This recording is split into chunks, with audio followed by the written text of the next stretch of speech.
I am a businessman. ഞാൻ എന്തെങ്കിലും ഒരു കാര്യം ചെയ്യുമ്പോൾ that makes business sense or not and I have to see. And all this I learned over a period of time, either from military or from Africa or from my own thinking, whatever that is. So that is a lesson that you have to learn first. Just to give you an outline, as said in the thing, I finished my SSLC at the age of 15 and direct into polytechnic college. Those days, during the war of 1962 with China, Prime Minister Nehru has introduced that short, condensed version of engineering,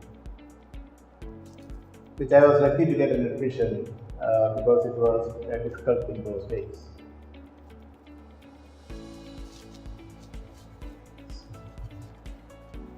So consequently, at the age of 18,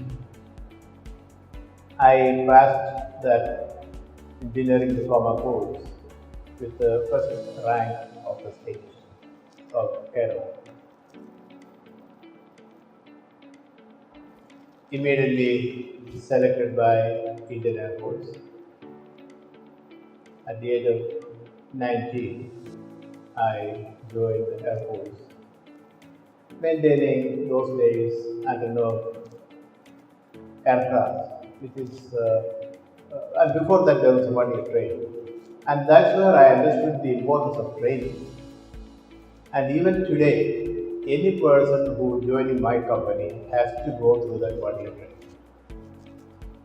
Training in our life that puts a foundation, and that's what you are all doing. But some of you may be doing it for somebody else. Parents, everybody knows Malayalam, right? Anybody who does not understand Malayalam? Anyone? Nobody. ഈ മലയാളി എന്ന് പറയുന്നത് ചെറിയ സാധനമല്ല. You heard in that video or when sir was introducing, എൻ്റെ കമ്പനിയിൽ 46 പേര് മാനേജ്മെൻറ്റിലോ in the US. അതിൽ 44 പേര് 95% എന്ന് പറഞ്ഞാൽ 44 പേരും മലയാളികളാണ്. ഇതിനകത്ത് ഒരു മലയാളിയെ പോലും $1 million എനിക്ക് തരാമെന്ന് പറഞ്ഞാലും ഞാൻ റെഡി. കാരണം they are the best. And നിങ്ങളെ ഒന്ന് സന്തോഷിപ്പിക്കാൻ വേണ്ടി ഞാൻ പറഞ്ഞതല്ല. I am a businessman. ഞാൻ എന്തെങ്കിലും ഒരു കാര്യം ചെയ്യുമ്പോൾ that makes business sense or not എന്ന് I have to see. And it makes perfect business sense. അമേരിക്കയിൽ I finished my fast track career. So after Air Force, I went to Africa. From Africa, I went to America on a visiting visa, and that visiting visa became a challenge because you cannot work, you cannot find a career, all those kind of things. But all thanks and praises to God that today we have a company who can employ any resource that is coming to you without thinking twice. If the resource is good, they have it, whether it is in America or whether it is Kerala or whether it is in Dubai. Because ഈ ദൈവം എന്ന് പറയുന്ന പ്രതിഭാസത്തിൻ്റെ പ്രത്യേകത അങ്ങോട്ട് എറിഞ്ഞാൽ ഇങ്ങോട്ട് കിട്ടും, നമ്മൾ അങ്ങോട്ട് കൊടുത്താൽ ഇങ്ങോട്ട് കിട്ടും. ഇപ്പം ഞാനൊരു എംപ്ലോയിയെ അമേരിക്കയിൽ എടുക്കുമ്പോൾ, അമേരിക്കൻ എംപ്ലോയി എന്ന് പറഞ്ഞു കഴിഞ്ഞാൽ കളിയല്ല. It is about $60,000 to begin and that goes to $200,000 as an average. So അപ്പോൾ അത്രയും പൈസയുള്ള ഒരു എംപ്ലോയിയെ നമ്മൾ എടുക്കുന്നതിന് ഒരു വേക്കൻസി ഉണ്ടെന്ന് ഉറപ്പാക്കണം. പക്ഷേ ഞാനത് ചെയ്യാറില്ല. കാരണം ഓരോ ആളെ എടുത്ത് അവരെ ട്രെയിൻ ചെയ്ത് വരുന്നതിന് മുമ്പേ ഈ ദൈവമെന്നോ മറ്റേ നിങ്ങൾ എന്ത് വിളിക്കുന്നു ആ പ്രതിഭാസം നമുക്കതിനുള്ള പ്രതിഫലം തന്നു കഴിയും. So that is a lesson that you have to learn first. So anyway, I was talking about the management, Malayali. ഈ മലയാളികളുടെ പ്രത്യേകത വെച്ച് കഴിഞ്ഞാൽ once you are set in a proper direction, he is one of the most sincere, most committed, of course most emotional also. This morning I was talking to some group of people, most emotional, and that emotion makes him to take everything serious, make everything personal. and he is willing to work long and late, work hard, and apply all his emotions. പക്ഷേ ഒരേ ഒരു problem, അത്ര discipline. ഇപ്പം ചാടാൻ പറഞ്ഞു കഴിഞ്ഞാൽ എന്തിനാ ചാടുമെന്ന് ചോദിക്കും, അല്ലെ എത്ര ചാടുമെന്ന് ചോദിക്കുന്നില്ല. ഞങ്ങൾ മിലിറ്ററിയിൽ I'm train, if I'm asked to jump, how high, not why. But മലയാളിയോട് നമ്മൾ ചാടാൻ പറഞ്ഞു കഴിഞ്ഞാൽ മലയാളി അതിൻ്റെ കാര്യം എന്താ? So that part is a good thing and a bad thing. It's a good thing because he is thinking. വേറെ ഒരു നാട്ടുകാരനാണെങ്കിൽ, ബംഗാളിയോ ബീഹാറിയോ അല്ലെങ്കിൽ അങ്ങനെ ആരെങ്കിലും അവൻ ചാടും, അവൻ എത്ര ചാടി തോന്നുന്നില്ല. പക്ഷെങ്കിൽ Malayali always go to the border of it. And all these things, അങ്ങനെ ഒരുപാട് ഒരുപാട് ഒരുപാട് ക്വാളിറ്റീസ് എനിക്ക് പറയാൻ പറ്റും. അതിനകത്ത് ഒരു വ്യത്യാസം, നിങ്ങളെല്ലാം മാനേജ്മെന്റ് ട്രെയിനിങ്സാണ്. ഇവിടെ വേറെ ഒരു സെക്ഷനിലെ ആൾക്കാരില്ലാത്തതുകൊണ്ട് ഞാൻ ഒരു രഹസ്യം നിങ്ങളോട് പറയാം. അതാരും ഒരു ഡിസ്ക്രിമിനേഷൻ ആയിട്ട് എടുക്കരുത്. മലയാളി രണ്ട് type. I am talking about all young Malayalis. One is subordinate class Malayalis. ഞാൻ എയർഫോഴ്സ് ചെയ്തുകൊണ്ടിരുന്ന ജോലി, ഇലക്ട്രീഷ്യൻ. എന്നാൽ മറ്റൊരു ക്ലാസ് ഡിഗ്രി എടുത്തിട്ട് മാനേജ്മെന്റിലോട്ട്, എഞ്ചിനീയർ, ഞങ്ങളുടെ കമ്പനി പറഞ്ഞു കഴിഞ്ഞാൽ എഞ്ചിനീയർ ആയിട്ടോ മാനേജ്മെന്റിലോട്ട് എടുത്ത മലയാളി. ആ രണ്ടാമത്തെ class Malayali mostly he is not part of any political process, which is a good thing and a bad thing again, which I don't want to elaborate now, and I consider it's a bad thing. But ഇതിനൊക്കെ അതീതനായിട്ടുള്ളൊരു മലയാളി, അവൻ്റെ കരിയറിനെ പറ്റി ചിന്തിക്കുന്ന മലയാളി, ഞാൻ ചേർന്ന് നിൽക്കുന്ന ആ സ്ഥാപനത്തിൻ്റെ നന്മയെ പറ്റി ചിന്തിക്കുന്ന ഒരു Malayali. I can quote one sentence from Bible. In the book of Genesis, there is a character by the name Joseph. I'm talking about the management thinking. This Joseph was working in the house of a person called Mottackal. Those who are Christians and know Bible, they know this story. And the statement is, because God was with Joseph, the household of Potiphar was blessed. I don't know if anybody paid attention. The household of Potiphar, that is his employer. പക്ഷേ again Bible അറിയാവുന്നവർക്കറിയാം, ആ പൊത്തിഫറിന്റെ വീട്ടിൽ ഈ Joseph എന്ന് പറയുന്ന ചെറുപ്പക്കാരനായിട്ടുള്ള young മാന് കിട്ടിയത് 8 അല്ല 80 പണി. Do anybody know that? If anybody knows about it, please raise your hand. So 8 പണിയല്ല 80 പണി. നമ്മൾ മലയാളത്തിൽ പറയുന്നില്ലേ, ധനനഷ്ടം, മാനനഷ്ടം, പ്രാണഹാനി എന്ന് പറയുന്ന മാതിരി എല്ലാ നഷ്ടങ്ങളും കൂടെ ഒന്നിച്ചത്. But also the statement says that God Almighty was with Joseph, so the household of Potiphar was blessed. നമുക്ക് ഇതിനകത്തുള്ള ടേക്ക് അവേ, നിങ്ങളൊരു സ്ഥാപനത്തിന് ജോലി ചെയ്യുമ്പോഴും നമ്മളൊരു അനുഗ്രഹിക്കപ്പെട്ട ആളാണെങ്കിൽ, നമ്മളൊരു ക്വാളിറ്റി ഉള്ള ഒരാളാണെങ്കിൽ, നമ്മളൊരു ഒരു ഒരു പല ക്വാളിറ്റീസ് നമ്മൾ പ്രതീക്ഷിക്കുന്നുണ്ടല്ലോ. സിൻസിയറിറ്റി, കമ്മിറ്റ്മെൻറ്റ്, ലോയൽറ്റി, ഇങ്ങനെ 100 ക്വാളിറ്റീസ് പ്രതീക്ഷിക്കുന്ന ഒരാളാണെങ്കിൽ automatically who get blessed? Your organization. Because you have to hold one principle that I learned in Air Force. My organization first, my people next, myself last. Can you say that with me? Because you are all managing people. Tomorrow you are going to be CEOs of companies. You are going to be the operations manager. You are going to be personal manager, HR manager, that manager, this manager, that executive, this executive. None of you are going to be subordinate. But at that time, what should be your goal? Please say with me, my organization first, my people next, myself next. That will put you in the right place. And this is what I had repeat every year on October 8 as part of my oath as a soldier. And because these days not too many people are going to work in military, these values that are instilled by the leaders of our country are not getting spread. Today I shared it with you because I worked in that system. I learned in that system. I did not learn that in my church. I did not learn that in my Sunday school. I did not learn that in my high school. I did not learn that in my engineering institution. But where did I learn that? So, commitment to your citizenship is the first thing that you do. Where your citizenship training, NCC, military, ഇതിനകത്തൊക്കെ ജോലി ചെയ്യാൻ കിട്ടുന്ന അവസരങ്ങളൊക്കെ നിങ്ങൾ പാഴാക്കുക. Private കോളേജിൽ NCC അല്ലേ, you lost. NCC ഇല്ലെങ്കിലും മറ്റെല്ലാം ഇപ്പോൾ I don't want to go into the political side of it, but a lot of bad things we learn. But nation building, part of the nation rebuilding, politics ഇല്ല. Private കോളേജിലൊന്നും politics ഇല്ല. കാരണം എന്താ?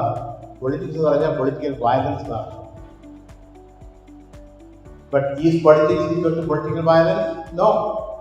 Politics is the process of you being part of the nation building. പക്ഷേ unfortunately you are left behind. Again, let's go back to the Malayali thing. അപ്പോൾ മലയാളി ഇങ്ങനെ ചിന്തിക്കുന്നവനാണ്. My organization first, because I imparted that training. ഞാൻ എൻ്റെ കമ്പനിയിൽ ഞങ്ങൾ ആ experience ഉള്ള ഒരാളിനെ എടുക്കത്തില്ല. നാളെ സാറിപ്പോൾ എന്നോട് ചോദിക്കുക, ഞാനവിടെ ജോയിൻ ചെയ്യാൻ പറയും, സാറ് വേണ്ടെന്നേ പറയുന്നത്. കാരണം he brings his own philosophy. But I like to take kids like you, put them to training with these doctrines. We call it trauma doctrines. And there are a lot of them. And all this I learned over a period of time, either from military or from Africa or from my own thinking, whatever that is. For instance, നിങ്ങൾ believe ചെയ്യുന്ന കാര്യങ്ങളായി 1973 from Punjab, I wanted to send money to my home. So when I went to the bank, at the back wall of the bank is written in big letters, the difficult must be done now and the impossible may take a little time. Can we say that again together? The difficult must be done now and the impossible can take a little time. Why? Why difficult must be done? അതാണ് ഒരു young മാനേജറുടെ challenge. ബോസിന്റെ മുന്നോട്ട് കയറി ചെന്നത്, sir I tried my best, there is nothing anybody can do about it. What do you think about that man? If CEO is sitting in his room and he has a commitment and the manager is coming in and saying that there is nothing that we can do about it. I tell my people, say that there is nothing you can do about it. Don't bring everybody into it. There may be another person who can do something about it. So, നമ്മൾ വായി വരുന്നത് വിളിച്ചു പറയുന്നതിന് മുമ്പേ there is nothing that anybody can do about it എന്ന് പറഞ്ഞാൽ അത് നിന്നെപ്പറ്റി മാത്രമായിരിക്കണം. നിന്റെ കഴിവില്ലായ്മയെ പറ്റി, നിന്റെ വിവരമില്ലായ്മയെ പറ്റി, നിനക്ക് കഴിവില്ല എന്നുള്ള ഒരു അക്സെപ്റ്റൻസ് ആണ്. So the difficult must be done now, impossible will also be done. അതിന് ആ ചലഞ്ച് എടുക്കാൻ ധൈര്യമുള്ള എത്ര പേരുണ്ട്? Raise your hand please. Those who can take the challenge of making the impossible possible. I will be a manager who will make the impossible to possible. ആ challenge എല്ലാവരും ഉണ്ട്. 95% കൈപ്പൊക്കും. പെൺകുട്ടികളാണ് കൂടുതൽ കൈപ്പൊക്കുന്നത് കേട്ടോ. നിങ്ങൾ ആ പിള്ളേരെ don't get left behind. So ആ ചലഞ്ച് എടുക്കാൻ പറ്റും. ഞാനത് വെറുതെ പറഞ്ഞതാണ്. ഞാൻ ആ പിള്ളേരെ കേട്ടായിരുന്നു. കാരണം പലപ്പോഴും കുട്ടികൾക്ക് പറ്റുന്ന ഒരർത്ഥമായി. ഒന്ന്, നിങ്ങളിന്ന് പഠിക്കുമ്പോൾ നിങ്ങൾക്ക് വേണ്ടി പഠിക്കുക, നിങ്ങളുടെ പേരൻസിന് വേണ്ടി പഠിക്കുക. പേരൻസിന് വേണ്ടി പഠിക്കുന്ന ആരെങ്കിലും ഇവിടെ ഇരിപ്പുണ്ടെങ്കിൽ അവരിപ്പം തന്നെ ഇറങ്ങി പോകുന്നതാണ്. കാരണം അവരെങ്കിലും എത്തണം. വെറുതെ അവർ പൈസയും കളഞ്ഞ്, വെറുതെ നിങ്ങളുടെ സമയവും കളഞ്ഞ് പോകുന്നത്. പക്ഷെ നിങ്ങൾക്ക് വേണ്ടി പഠിക്കണമെങ്കിൽ നിങ്ങൾക്കൊരു ഗോൾ ഉണ്ടായിരിക്കും. നിങ്ങളുടെ ആ ഗോൾ എന്താണെന്ന് നിങ്ങളൊന്ന് പരിശോധിക്കും. ഈ ലോകത്തിൽ നിങ്ങൾ ജീവിക്കുന്നത് എന്തിനായി ലോകത്തുണ്ട്? ഫോർമൽ എഡ്യൂക്കേഷൻ എന്ന് പറയുന്നത് നേച്ചർ ഉണ്ടാക്കിയ കാര്യമല്ലോ. ദൈവം അല്ലെങ്കിൽ ബൈബിൾ വിശ്വസിക്കുന്നവർക്ക് ആദ്യത്തെ ദിവസം മുതൽ 6ാമത്തെ ദിവസം വരെ എല്ലാം ക്രിയേറ്റ് ചെയ്തിട്ടുണ്ടാവില്ല. അങ്ങനെയാണെങ്കിൽ ഇതിനകത്ത് എന്നാണ് ഫോർമൽ എഡ്യൂക്കേഷൻ്റെ സ്ഥാപനങ്ങൾ ഉണ്ടാക്കിയത്? ഇല്ല, ഇറ്റ്സ് എ മാൻ മേക്കിംഗ്. എന്നാണ് ഇതിനകത്ത് മണി ഉണ്ടാക്കിയത്? ദൈവം പണത്തെ സൃഷ്ടിച്ചു സന്ധ്യയായ വിശ്വസമായ 2ാം ദിവസം. എന്നതൊക്കെ വായിച്ചു ഇല്ല.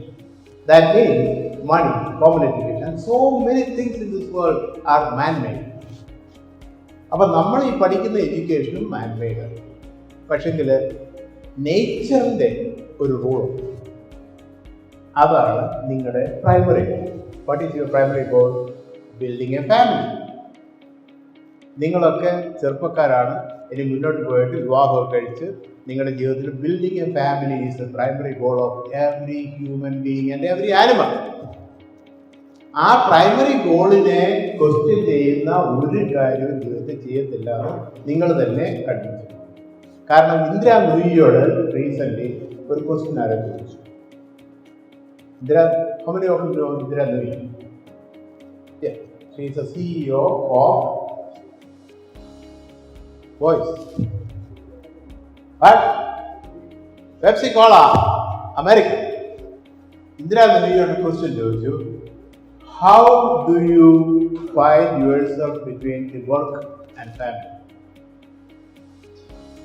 മാനേജ്മെന്റിലെ ഏറ്റവും ക്രിട്ടിക്കലായിട്ട് അറിഞ്ഞിരിക്കേണ്ട ഒരു കാര്യം, നിങ്ങളുടെ ജോലിയും നിങ്ങളുടെ കുടുംബവും തമ്മിൽ എങ്ങനെ ബന്ധിപ്പിക്കും? അപ്പം അവരുടെ മറുപടി ഒരു പക്ഷേ ഞാൻ വളരെ വർഷങ്ങളായിട്ട് അറിഞ്ഞിരുന്ന അല്ലെ ആലോചിച്ചിരുന്നൊരു കാര്യമാണ്. അവരത് ഓർമ്മിച്ചു. നമ്മുടെ ജോലിയും നമ്മുടെ ഫാമിലിയും തമ്മിൽ ഒരു ലൈൻ. കേട്ടോ, നിങ്ങൾക്കും അറിയാവുന്ന കാര്യമാണ്. I am just putting it in perspective. ആ ലൈന് ഒരു variable line. You can move it more towards the family, you can more towards the work. Where you draw that line is where you can contribute to getting success. അപ്പം ഒരുപാട് നമ്മൾ ബിസിനസ്സിൽ successful ആണെങ്കിൽ നമ്മൾ ഫാമിലിയിൽ പലതും സാക്രിഫൈസ് ചെയ്തു. അപ്പോൾ ഫാമിലിയെ ഒരുപാട് സാക്രിഫൈസ് ചെയ്ത് unless you have the support, നമ്മൾ ജോലിയിലോട്ട് ഫോക്കസ് ചെയ്ത് കഴിഞ്ഞാൽ ഒടുവിൽ long റണ്ണിൽ when you are 50, 60, 70, you will feel a loser. I am 70 years old. And when I look back, I am somebody who given a lot of attention to my work and less attention to my family. Do I have challenges within the family? Yes, I do. So എനിക്ക് പറ്റിയ ആബദ്ധം എല്ലാവർക്കും പറ്റുമെന്ന് എനിക്ക് തോന്നാറുള്ളൂ. അതൊരു I am just confused. I am not discouraging you from paying attention to the work. As a manager, you have committed yourself. You have taken the challenge on you that I will be a manager who will make my organization to get blessed because I am blessed. Just reconnecting to that Joseph story. So നമ്മുടെ ആ ജോലിയും നമ്മുടെ കുടുംബവും തമ്മിലുള്ള ആ ബന്ധം നമ്മൾ തന്നെ നേരത്തെ pre define. This is the percentage of time, percentage of effort that I can give to my work. അപ്പോൾ അങ്ങനെ നമ്മുടെ ആ natural relationship, when you have a good relationship with your father, like I was telling this morning that you know your today, ഇന്നലേക്കാൾ മെച്ചം. And the philosophy that's an option. നമ്മുടെ ഇന്നലേക്കാൾ മെച്ചം ആണ് ആവുമ്പോൾ അത് നമ്മുടെ സ്റ്റാർട്ട് ഫ്രം ഹോം. ഇന്ന് ഞാൻ എൻ്റെ മാതാപിതാക്കൾക്ക് ഒരു ബെറ്റർ ഡോട്ടറാണ്, അല്ലെങ്കിൽ ബെറ്റർ ഡോട്ടറായിരിക്കണം. ഇന്ന് എൻ്റെ മാതാപിതാക്കൾക്ക് ഞാനൊരു ബെറ്റർ സണ്ണായിരിക്കണം. ഇന്ന് ഞാനൊരു ബെറ്റർ ബ്രദറായിരിക്കണം. ഇന്ന് ഞാൻ ബെറ്റർ സിസ്റ്റർ ആയിരിക്കണം. ഇന്ന് ഞാനൊരു ബെറ്റർ സ്റ്റുഡൻ്റ് ആയിരിക്കണം. ഇന്ന് ഞാൻ better ടീച്ചറായിരിക്കണം. whatever, wherever, however you want, you should become a better person, a better quality today than yesterday. How many of you can say that your today is in some way better than your yesterday? I see some good hands going up. Aisha, thank you. So so നമ്മുടെ ആ spirit എല്ലാവരും ഉണ്ടായിരിക്കും. ഇന്ന് ഇല്ലെങ്കിൽ ചിലപ്പോൾ ഓർക്കണം, നിങ്ങളുടെ ജീവിതം മുഴുവൻ ഇത് ഓർക്കണം. കാരണം 10-12 വയസ്സുള്ളപ്പം എന്നെ മാർത്തോമാ ചർച്ചിലെ ഒരു ബിഷപ്പ് പറഞ്ഞിട്ടുണ്ടായി, ഇന്നലെ കാണുന്നത്. അത് ആ 12 വയസ്സ് മുതൽ ഇന്നത്തെ ഈ 70 years വരെ ഞാൻ അത് അയക്കട്ടുണ്ടായിരുന്നു. That my today should be better than my today is better than yesterday today, because today I have known you. ഇത്രയും ബ്യൂട്ടിഫുൾ ഫേസ്, ഇത്രയും ബ്യൂട്ടിഫുൾ ഇവിടെ ഇരിക്കുന്ന നിങ്ങളുമായിട്ട് സംവദിക്കുന്നത് ഒരു വലിയൊരു കാര്യമാണ്. So I made my today better and you made my day. So അപ്പോൾ നമ്മുടെ ഓരോ ദിവസവും ഇന്ന് ഇന്നലെ കാണുന്നു. അപ്പോൾ അങ്ങനെയുള്ള നമ്മുടെ പേഴ്സണാലിറ്റി ബിൽഡപ്പ്, ഒരു ബെറ്റർ പേഴ്സണാലിറ്റി ആയി കഴിയുമ്പം ഇവൻ again there is one verse that says that മുമ്പേ അവരുടെ രാജ്യവും നീതിയും അന്വേഷിക്കുകയും അതോടുകൂടി ഇതൊക്കെ നിങ്ങൾക്ക് ലഭിക്കും. മീനിങ് അതിനകത്ത് നമ്മുടെ translation to the real life is when you become what you are supposed to be first, then all these things will be added unto you. Seek the kingdom of God first and all these things will be added unto you. That statement. And there's a lot of statements in scriptures, whether it is Gita or Quran or Bible. There are business management is embedded in all these three things. I know more Bible than I'm quoting from there. But those people know other scriptures. You can also find a lot of them. So when we become first a quality manager, what we are supposed to do, then all these things, and all these things, better position, better money, better peddler, better kalyana, better money, better business card, better car, better family, all these things will be added on. ഇതെല്ലാം കുറേ വരും.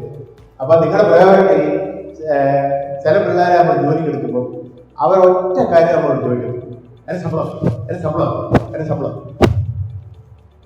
എന്നാൽ ചിലരോട് പറഞ്ഞു കഴിഞ്ഞാൽ അവരെ കാര്യമില്ല. ഇപ്പൊ ഈയിടെ ഇവിടുത്തെ ഒരു മൂന്ന് പേരെ ഞാൻ ദുബായിൽ deputation.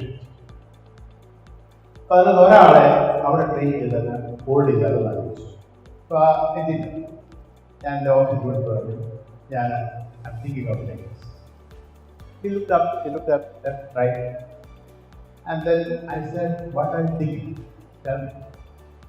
Sir, how much money I can make? You will get based on company strategy. Then I gave him some information. Again, he's looking up, down, and left. He's supposed to be a good person. Since then, I never talked. Yesterday, I met him in the office. And even then, we never talked. Because that turned me. Because he's not thinking of being a better engineer. I'm talking from the psychology of a CEO. നിങ്ങൾക്ക് ഒരുപാട് സിഇഒമാരുടെ psychology അറിയുന്നത്, അതുകൊണ്ടായിരിക്കും നിങ്ങൾ അത് ചിന്തിക്കുന്നത്. പക്ഷെ സിഇഒമാരുടെ psychology എന്ന് പറഞ്ഞാൽ സെൽഫ്ലെസ് ആയിട്ട് ആ കോർപ്പറേഷന് വേണ്ടി പേഴ്സണൽ ഓർഗനൈസേഷൻ ചിന്തിക്കുന്ന ഒരാളാണെങ്കിൽ ഈ ചോദ്യം ചോദിക്കുന്നു. എന്നാൽ അതേ സമയത്ത് തന്നെ എല്ലാവർക്കും അവരോട് ശമ്പളത്തെ പറ്റി അറിയാറുള്ള യൂണിവേഴ്സിറ്റി ഉണ്ടല്ലേ, ഞാൻ അതൊന്നും കണ്ടുപിടിക്കുന്നത്.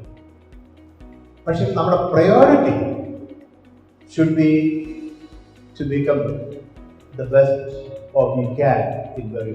If he asks me, sir, I don't know if I am trained enough to do that. എന്ന് പറഞ്ഞാൽ I'll tell him that I am trained. Sir, I don't know if അങ്ങനെ ഒരു what it takes for me to meet your obligation, to meet your expectation. എന്ന് പറഞ്ഞാൽ I will appreciate that. But when we keep thinking about all these things will be added എന്ന് പറയുന്ന ആ list of items എന്ന ഒരു ഐറ്റത്തിനെ പറ്റി നമ്മൾ എപ്പോഴും ചിന്തിച്ചുകൊണ്ടിരിക്കുകയും എന്നാൽ മറ്റു കാര്യങ്ങളൊക്കെ ചിന്തിക്കാതിരിക്കുകയും ചെയ്യുന്ന ഒരാളൊരു നല്ല ആസക്തി അല്ല. അപ്പം നിങ്ങൾ പോകുന്നത് നിങ്ങൾ ഓർത്തിരിക്കണം, നിങ്ങളായി കഴിഞ്ഞാൽ, നിങ്ങളൊരു നല്ല മാനേജറാണെങ്കിൽ, നിങ്ങൾ ചെയ്യേണ്ട പണി എന്താ നിങ്ങൾക്ക് അറിയാമെങ്കിൽ, ഇന്നിപ്പോൾ ഇവിടെ സാറ് പഠിപ്പിക്കുന്ന കാര്യങ്ങളെല്ലാം നിങ്ങൾ ഒരിടത്തോടെ കേട്ട് വേറെടുത്തോടെ വിട്ടിട്ട് എനിക്ക് സർട്ടിഫിക്കറ്റ് ഉണ്ട്, ജോലി കിട്ടണമെന്ന് ചിന്തിക്കുന്ന ആളാണെങ്കിൽ ഒന്നും സംഭവിക്കാൻ പോകുന്നില്ല. എന്നാൽ നിങ്ങളുടെ എഡ്യൂക്കേഷനിൽ നിങ്ങൾ അറ്റൻഷൻ കൊടുത്തിട്ട് നിങ്ങൾ മെറ്റീരിയൽ ഒരാളായി കഴിഞ്ഞാൽ ഓട്ടോമാറ്റിക്കലി നിങ്ങൾ പറയുന്ന പൈസ കാരണം no employer want to lose U.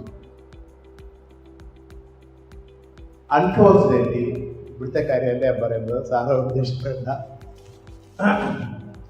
ഇന്നത്തെ എഡ്യൂക്കേഷൻ. ഈയിടെ ഞാനും വേറൊരു CEO-ആയിട്ട് സംസാരിച്ചു. പുള്ളി ഒരു കാര്യം നമ്മുടെ എക്സാമിന് കേരളത്തിലെ അല്ലെ ഇന്ത്യയിലെ എക്സാമിനേഷൻസ് മെമ്മറി ടെസ്റ്റാണ്. മെമ്മറി ടെസ്റ്റും കൊണ്ട് ലോകത്തിലെ ബിസിനസ് നടക്കുകയാണ്. മെമ്മറി ടെസ്റ്റ് എന്ന് പറഞ്ഞാൽ ഞാൻ 8ാം ക്ലാസ്സിൽ പഠിക്കുമ്പോൾ ഞങ്ങളെ ലാബിൽ കൊണ്ടുവച്ചിട്ട് ഒരു 25 സാധനം മേശപ്പുറത്ത് വെച്ചിട്ടുണ്ട്. നിങ്ങൾ ആരും ചെയ്തിട്ടുണ്ട് മെമ്മറി ടെസ്റ്റ്? 20 സാധനം അവിടെ വെച്ചിട്ടുണ്ട്. ഇതെല്ലാം 5 മിനിറ്റ് കണ്ടോണ്ട് എന്നിട്ട് അടുത്ത റൂം വരുന്നതിൻ്റെ പേരെടുത്തു. അതാണ് മെമ്മറി ടെസ്റ്റ്. ഞാൻ എപ്പോഴും അതിൽ പരാജയം. സോ എന്താ വെച്ചാൽ പരീക്ഷയ്ക്കും തലേ ദിവസം രാത്രി പോയി ഉറക്കളത്തിരുന്ന് പിറ്റേ ദിവസത്തെ പരീക്ഷ പോസ്റ്റ് അക്കൗണ്ടിങ് ആണെങ്കിൽ അത് പഠിച്ചിട്ട് പരീക്ഷയിൽ വരുന്ന ക്വസ്റ്റ്യൻസ് എന്തൊക്കെയാണെന്ന് സാറ് നേരത്തെ തന്നെ പറഞ്ഞിട്ടുണ്ട്. അപ്പോൾ അതൊക്കെ വെച്ച് പഴയ ക്വസ്റ്റ്യൻ പേപ്പർ, പഴയ ഗൈഡ് ഒക്കെ എടുത്ത് വെച്ച് അതെല്ലാം പഠിച്ചിട്ട് അതെല്ലാം തലേ കയറ്റി ഒരു 24 hours ദൈവമേ ഇത് ഇരിക്കുന്ന ഇവിടുത്തെ പോകരുത് എന്നൊക്കെ പ്രാർത്ഥിച്ചുകൊണ്ട് പിറ്റേ ദിവസം പരീക്ഷയ്ക്ക് പോയിട്ട് അതെല്ലാം അതുപോലെ കൊണ്ട് കഫാവും. ചിലപ്പോൾ പഠിച്ചത് വരുന്നില്ല. പഠിച്ചതിലൊന്നും വ്യത്യസ്തമായിട്ട് ക്വസ്റ്റ്യൻ ചോദിച്ചു കഴിഞ്ഞാൽ ആശാൻ യാതൊരു അങ്ങനെ കഫൗട്ട് ചെയ്തിട്ട് പിന്നെ അടുത്ത 2 മണിക്കൂർ കൊണ്ട് ഇതെല്ലാം മറന്നിട്ട് അടുത്ത ദിവസത്തെ എക്സാമിനേഷന് വേണ്ടി കാണാപ്പാട് പഠിച്ചിട്ട് വീണ്ടും ആ memory test. Unfortunately Indian education is more leaning towards memory test, not education. എന്നാൽ what I have to tell you based on the US experience I have, നിങ്ങൾ മെമ്മറി ടെസ്റ്റിന് അതീതമായിട്ട് സാർമാരങ്ങനെയൊക്കെ പറയും. എഞ്ചിനീയറിംഗ് പഠിക്കുന്ന 3 കുട്ടികൾ, മാസ്റ്റേഴ്സ് പഠിക്കുന്ന 3 കുട്ടികളെ എൻ്റെ അടുത്ത് ഇന്റർവ്യൂ എന്ന് പറഞ്ഞ് വായിക്കുന്നു. സർ, മാം തന്നെ പറയും എക്സാം ബേസ്ഡ് ആയിട്ട് പഠിച്ചാൽ മതി. ഇവിടെ ആരൊക്കെ അങ്ങനെ പറയാൻ കേട്ടിട്ടില്ല. ഇതൊരു പ്രൈവറ്റ് ഇൻസ്റ്റിറ്റ്യൂഷൻ ആയതുകൊണ്ട് അങ്ങനെ കാണത്തില്ല. സോ മാം തന്നെ പറയും, ഇത് കോതമംഗലത്തുള്ള ഒരു എഞ്ചിനീയറിംഗ് കോളേജിൽ നമ്മളായിരുന്നു. മാം തന്നെ പറയും, എന്താ പറയുന്നത്, എക്സാം ബേസ്ഡ് ആയിട്ട് പഠിച്ചാൽ മതി. അങ്ങനെ ആരോടെങ്കിലും ഏതെങ്കിലും മാം ഇവിടെ പറഞ്ഞിട്ടുണ്ടെങ്കിൽ നിങ്ങൾ ദയവ് ചെയ്ത് with respect ignorance. You have to learn. Memory test അല്ല. You have to learn what you are learning. You have to learn cost accounting. You have to learn company management. You have to learn the subjects. കാരണം US-ലെ വ്യത്യാസം എനിക്കറിയാം.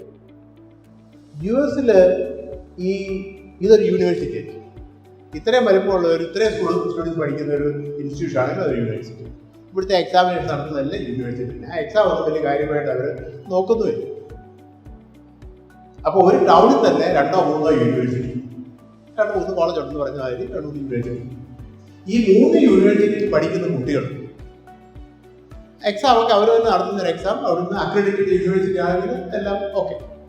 പക്ഷേ വേറെ കാര്യമുണ്ട്. Real test of university, Rutgers university പഠിച്ച കുട്ടികൾ 100 പേര് pass out ആയി. അടുത്ത റോസ് യൂണിവേഴ്സിറ്റി പഠിച്ച 100 പേര് പാസ് ഔട്ട് ആയി. അടുത്ത ചേംബർലിൻ യൂണിവേഴ്സിറ്റി പഠിച്ച 100 പേര് പാസ് ആയിട്ടുണ്ട്. റട്ട്ഗേഴ്സിൽ പഠിച്ച 100 പേർക്ക് ജോലി കിട്ടി. ചേംബറിൽ പഠിച്ച 50 പേർക്ക് ജോലി കിട്ടി. റോസിൽ പഠിച്ച 20 പേർക്ക് ജോലി കിട്ടി. റോസിന്റെ CEO is fired. CEO is fired. Why? നിങ്ങളുടെ പ്രോഡക്റ്റ് ആണ് തീരുമാനിക്കുന്നത്. നമ്മളൊരു സോപ്പ് ഉണ്ടാക്കി വിറ്റ് കഴിഞ്ഞാൽ ഒരു ബ്രാൻഡ് സോപ്പ് എല്ലാം വിൽക്കുന്നു, മറ്റു ബ്രാൻഡ് സോപ്പ് വിൽക്കുന്നില്ലെങ്കിൽ ബ്രാൻഡിന്റെ CEOക്ക് ഇരിക്കാൻ പറ്റുമോ? ഇതുപോലെ തന്നെ പഠിത്തം. കാണാപ്പാടം പഠിച്ച എക്സാം എഴുതി പാസ്സായി ഡിഗ്രി ആയി കിട്ടുന്ന നല്ല ക്രൈറ്റീരിയ, അതൊരു ക്രൈറ്റീരിയ ആണ്. ഇപ്പം ബർത്ത് ഉണ്ടായാൽ ബർത്ത് സർട്ടിഫിക്കറ്റ് ഉണ്ടോ? ഇല്ലേ?